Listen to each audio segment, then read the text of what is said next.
How to unfriend someone on Snapchat. Hi everyone, welcome back to our channel. This is Rose and I'll guide you to unfriend someone on Snapchat. Without further ado, let's get started.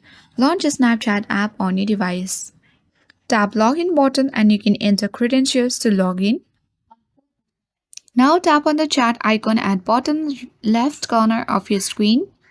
And here you need to locate or find the friend whom you want to unfriend on Snapchat.